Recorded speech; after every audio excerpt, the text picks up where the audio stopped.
est ressuscité le troisième jour d'entre les morts. Attardons-nous encore, si vous le voulez bien, sur cette vérité. Elle est le fondement de toute notre foi, elle est le sceau qui manifeste que notre Seigneur est véritablement Dieu. Et donc, si notre Seigneur n'était pas ressuscité, dit saint Paul, notre foi serait vaine. Voilà pourquoi il nous faut encore peut-être nous attarder un peu sur cette résurrection et montrer que ça n'est pas un fait inventé. Donc nous allons essayer de montrer d'abord que les apôtres n'ont pas pu se tromper, que les apôtres n'ont pas voulu tromper non plus, ils n'ont pas eu cette volonté d'inventer quelque chose, et même mieux, quand bien même ils auraient voulu tromper, ils ne l'auraient pas pu. Et enfin, nous tirerons deux autres preuves, une preuve qui nous vient du Sanhédrin lui-même, donc des ennemis de notre Seigneur, et notre Seigneur utilise ses ennemis en sa faveur, c'est admirable, et une preuve qui nous reste encore aujourd'hui. Les apôtres n'ont pas pu se tromper. Pourquoi? Parce que s'ils s'étaient trompés, cela voudrait dire qu'ils ont ou bien vu une autre personne, qui n'était pas Jésus, ou bien vu un fantôme, c'est-à-dire une apparence, et là cela relèverait peut-être d'un problème psychiatrique, dirions-nous. Mais c'est impossible. Pourquoi? Parce que notre Seigneur ne s'est pas montré qu'une seule fois. Il s'est montré plusieurs fois aux mêmes apôtres. Il s'est montré plusieurs fois dans le temps. C'est-à-dire que notre Seigneur est resté 40 jours sur la terre, et durant ces 40 jours, il a continué à se montrer. Donc ce n'est pas un phénomène paranormal et extraordinaire ou passager. C'est quelque chose qui a duré 40 jours dans le temps, et c'est long 40 jours. Notre Seigneur ne s'est pas montré qu'à ses apôtres, il s'est montré à de nombreuses personnes, et même à des milliers de personnes, jusqu'à plus de 500, nous dit l'Écriture. Donc en se montrant à plusieurs personnes, notre Seigneur atteste non seulement au niveau des apôtres par la quantité de ses apparitions, mais aussi par la quantité des personnes auxquelles il apparaît, notre Seigneur atteste de la vérité de sa résurrection. Notre Seigneur s'est montré en plein jour et dans des circonstances diverses. Donc on ne peut pas dire que ce que les apôtres ont vu, c'est lié à telle ou telle circonstance. On pourrait toujours dire au Cénacle, bon, ils étaient tellement troublés qu'ils ont inventé l'histoire de ce fantôme qui leur est apparu. À la limite, peut-être d'une façon psychologique, on pourrait expliquer cela, comme un trouble, pourquoi pas. Mais notre Seigneur s'est montré aussi dans des circonstances tellement différentes qu'il ôte de ce fait même l'emprise de la médecine, si l'on peut dire, et nous empêche de dire, bon, c'est un problème d'ordre psychique. Notre Seigneur s'est montré en plein jour, voyez, dans le jardin. Il s'est montré sur un chemin aux disciples d'Emmaüs. Il a mangé avec ses apôtres. Il est allé sur le bord du lac de Génézareth, où il a préparé le repas, alors que les apôtres étaient occupés à autre chose et peut-être ne pensaient pas tout particulièrement à notre Seigneur, donc ce n'est pas le fruit d'une hallucination. Il s'est montré au jardin des Oliviers, il s'est montré sur le mont des Oliviers. Voilà, notre Seigneur s'est montré un peu partout. Notre Seigneur, en plus, s'est montré à des gens crédules, donc des gens qui étaient prêts à le croire. On peut penser aux saintes femmes, mais il s'est montré aussi à des gens défiants, à des gens incrédules. Saint Thomas, c'est l'incrédule, comme nous l'avons dit la dernière fois, à des gens qui sont lents à croire. On pense aux disciples d'Emmaüs qui ont mis du temps à croire. Donc c'est pas une hallucination, tiens, on a vu, c'est pas un fantôme, on l'a vu brusquement. Non, il a mis du temps à se faire reconnaître.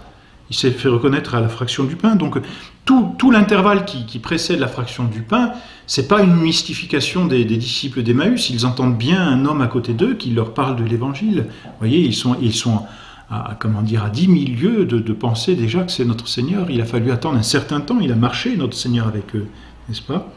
Donc toutes ces circonstances, n'est-ce pas, sont telles qu'on voit notre Seigneur encore manger, on le voit parler, on le voit, faire toucher ses cicatrices, on le voit montrer ses mains, montrer son côté, montrer ses pieds.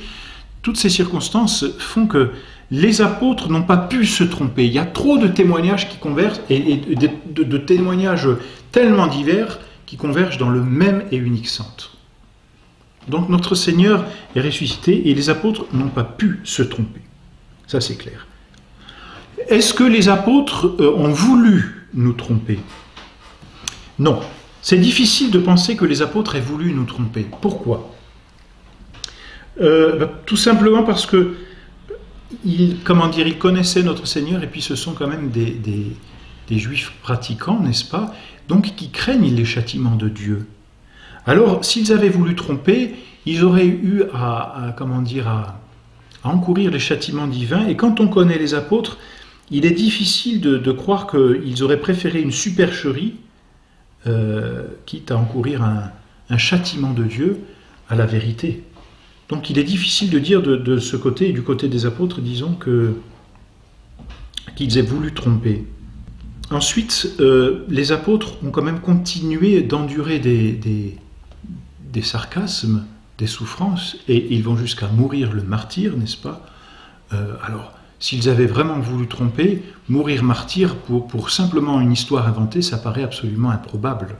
Donc le martyr des apôtres est en faveur de la vérité de leur témoignage. Et puis, ils n'avaient rien à attendre de notre Seigneur s'ils avaient dit sa résurrection. Si notre Seigneur n'était pas ressuscité, pourquoi les apôtres auraient-ils voulu nous tromper? Ils n'avaient rien à attendre de notre Seigneur. S'il n'est pas ressuscité, que peut-il procurer notre Seigneur? Il est mort, il n'y a plus rien à en attendre. Je ne vois pas ce que les apôtres auraient attendu de notre Seigneur en racontant une fable. Donc les apôtres n'avaient rien à gagner à raconter une fable. Donc c'est pas probable, c'est même impossible que les apôtres aient voulu tromper. Et quand bien même ils auraient voulu tromper, ils n'auraient pas pu tromper. Pourquoi? Pas parce qu'il y avait le corps de notre Seigneur qui était gênant. Et là, il aurait fallu l'enlever, ce corps de notre Seigneur, pour faire croire à la résurrection.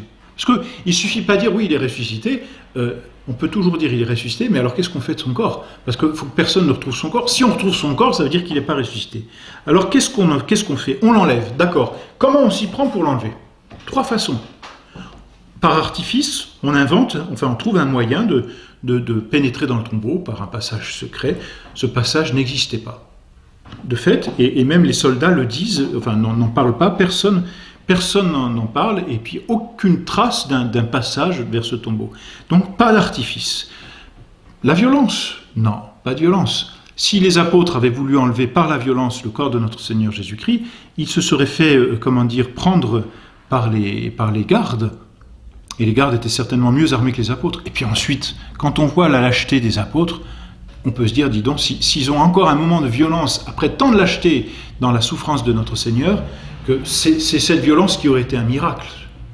Non, c'était pas du tout dans le tempérament à ce moment-là des apôtres que d'avoir ce coup de violence quand on voit leur faiblesse et leur lâcheté au moment de la passion de notre Seigneur Jésus-Christ. Alors on peut se dire, d'accord, dans ce cas ils ont séduit. Ils ont séduit les gardes en leur offrant de l'or, de l'argent, et puis en disant, bon ben écoutez, on prend le corps et vous dites rien. C'est difficile à croire parce que les apôtres sont des hommes pauvres, ce sont des pécheurs. Vous voyez, quand notre Seigneur est mort, ils n'ont plus rien pour vivre et ils sont obligés de repartir à la pêche. Ils n'ont pas d'économie sur laquelle vivre. Donc ils sont dans une pauvreté telle qu'on ne voit pas comment ils auraient pu séduire des gardes. Puis ensuite, pour séduire des gardes dans un tel chantage, il aurait fallu vraiment de l'argent, parce que les gardes ont aussi une autorité, et là c'était les grands prêtres, et ils avaient intérêt à rendre compte aux grands prêtres. Donc les apôtres n'ont pas pu tromper quand bien même ils l'auraient voulu. Et ce qui est intéressant, c'est qu'une autre preuve nous vient des gardes eux-mêmes, là, nous en parlons. Les apôtres n'ont pas pu séduire les gardes, et pourtant les gardes, eux, ont été effrayés, comme nous l'avons dit. Ils sont retournés auprès des grands prêtres pour dire, bon, ben, on a vu deux anges, deux êtres absolument merveilleux nous apparaître, la pierre a été roulée miraculeusement, il y a eu un tremblement de terre, et le corps a disparu. Et alors, les princes des prêtres ont payé les gardes pour qu'ils fassent croire que le corps avait été enlevé. Donc c'est intéressant parce que finalement, l'histoire elle-même nous prouve que les apôtres n'ont pas pu tromper, quand bien même ils auraient voulu nous tromper. Parce que c'est les Juifs qui veulent nous faire croire les apôtres ont trompé. Vous direz, disent les grands prêtres, vous direz, et ils leur demandent de dire un mensonge, vous direz que pendant que vous dormiez, on est venu enlever le corps, les apôtres sont venus enlever le corps de notre Seigneur. Et saint Augustin, dans une célèbre homélie, les prend à partie. Pourquoi? Si vous dormiez, comment savez-vous que les apôtres sont-ils venus prendre le corps puisque vous dormiez? Et si vous ne dormiez pas, vous étiez armés, comment n'avez-vous pas empêché les apôtres de prendre le corps, eux qui n'étaient pas armés?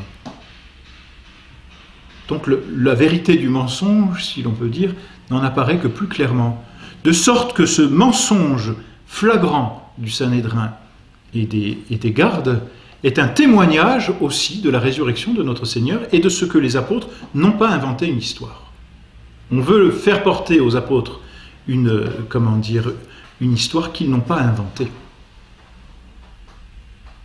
Donc notre Seigneur se sert même de ses ennemis pour attester la vérité de sa résurrection. C'est intéressant, par un mensonge flagrant. Notre Seigneur ne veut pas le mensonge, c'est entendu, mais nous l'avions dit à propos du mal, notre Seigneur se sert du mal pour en tirer un plus grand bien. Vous voulez mentir? Mentez. Il en restera toujours quelque chose, et ce qu'il en restera ici, c'est cette vérité que je suis ressuscité, parce que vos mensonges sont finalement la preuve de ma résurrection. Et peut-être sommes-nous encore incrédules devant ces témoignages auxquels nous osons à peine adhérer, et je dirais notre siècle tout particulièrement rationaliste, scientiste, qui a besoin de ces preuves scientifiques, mathématiques ou physiques ou chimiques encore, a à son tour une preuve, si l'on peut dire une preuve, en tout cas un témoignage flagrant, et qui est un défi à la science de la résurrection de notre Seigneur, c'est le Saint-Suaire. Les apôtres ont vu ces linges pliés. Il nous en reste un de ce linge. Il nous reste ce Saint-Suaire, c'est-à-dire ce grand drap qui enveloppait notre Seigneur. Donc notre Seigneur était couché sur ce drap, n'est-ce pas? Et ensuite on rabattait par la tête le drap sur le corps de notre Seigneur. En ressuscitant, notre Seigneur est passé au travers, si on peut dire, de ce drap. On ne sait pas comment ça s'est fait. Et il est parti sans le drap. Il n'en avait pas besoin. Il a laissé ce drap. Il était plié. Les apôtres l'ont vu. On en a parlé. Et ce drap nous a été transmis. Il n'a pas été fabriqué parce que c'est un défi encore actuellement à la science. Donc la science d'aujourd'hui n'est pas capable d'expliquer comment ce Saint-Suaire est fait. Alors, c'est assez drôle aussi parce qu'on a beau traiter aujourd'hui le Moyen-Âge d'obscurantisme, on voudrait faire croire que c'est le Moyen-Âge qui a fait aussi ce linge. Mais alors, on dit d'un côté, c'est de l'obscurantisme, on ne savait rien, maintenant qu'il y a eu les Lumières, on sait tout. Puis d'un autre côté, les Lumières sont incapables d'expliquer quelque chose de merveilleux et de défi pour la science, et on va dire c'est le Moyen-Âge. Donc le Moyen-Âge était plus savant qu'aujourd'hui. Là aussi, paradoxe des ennemis de la foi. Et finalement, le Saint-Suaire est pour nous, pour notre siècle scientifique, je dirais un argument, si l'on peut dire, en faveur de la résurrection de notre Seigneur.